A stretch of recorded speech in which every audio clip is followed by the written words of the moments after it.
తన గానామృతంతో తెలుగు ప్రజల హృదయాల్లో సుస్థిర స్థానం సంపాదించుకున్న అమర గాయకులు ఘంటసాల వెంకటేశ్వరరావుని రాయలసీమ రంగస్థలి చైర్మన్ గుండాల గోపీనాథ్ రెడ్డి అన్నారు.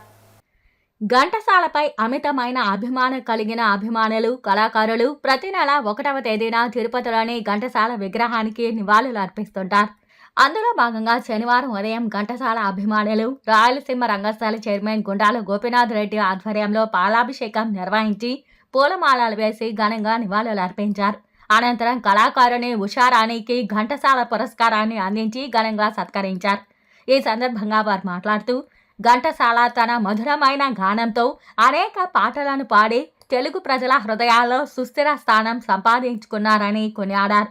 ఆయన భౌతికంగా మన మధ్య లేనప్పటికీ ఆయన పాటల రూపంలో ఎప్పటికీ బతికే ఉంటారని పేర్కొన్నారు. ఈ కార్యక్రమంలో కళాకారులు కెఎన్ రాజా, తిరుమలయ్య, రామచంద్ర, కొట్టే సుబ్రహ్మణ్యం, వాసు, బ్రహ్మానందం, విజయ్ భాస్కర్ రెడ్డి, యశస్విని, సురేష్ స్వామి, రాజశేఖర్ రెడ్డి, హనుమంతరావు, సుబ్రహ్మణ్యం రెడ్డి, కస్పా పద్మనాభం, రవిప్రసాద్ తదితరులు పాల్గొన్నారు. ప్రజాగాయకుడు ఘంటసాల ఆయన పాటలు జనరంజకంగా మనలో లేకపోయినా ఇప్పుడు అమరత్వాన్ని పొందాడు. కానీ వారి పాటలు కూడా మనం ఇంకా వింటూనే ఉన్నాం. వారి పాటకు మాత్రం మరణం లేదు.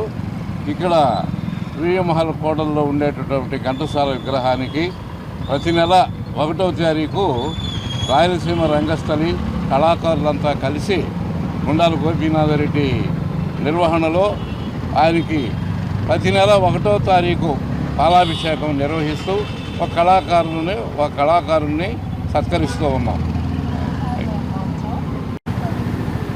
అమర గాయకుడు అజారామరంగా ఆచంద్రార్కం వర్ధిల్లుతున్నటువంటి ఘంటసాల వెంకటేశ్వరరావు గారి హాస్య విగ్రహానికి ప్రతి నెల 1వ తేదీన రాయలసీమ రంగస్థల కళాకారులు, స్థానిక కళాకారుల ఆధ్వర్యంలో గుండాల గోపీనాథ్ గారి ఆధ్వర్యంలో వారి హాస్య విగ్రహానికి పాలాభిషేకం చేసి కళాకారులను సన్మానించడం ఆనవాయితీగా పెట్టుకున్నారు.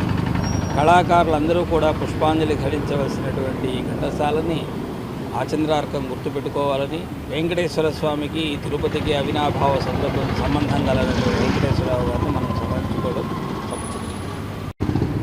ప్రతి నెల 1వ తేదీ కార్యక్రమంలో గుండాల గోపీనాథ్ నాయకత్వంలో ఈరోజు ఉషారాణి అనే అభిమానికి రాయలసీమ రంగస్థలము సన్మానించడం సంతోషించగలం.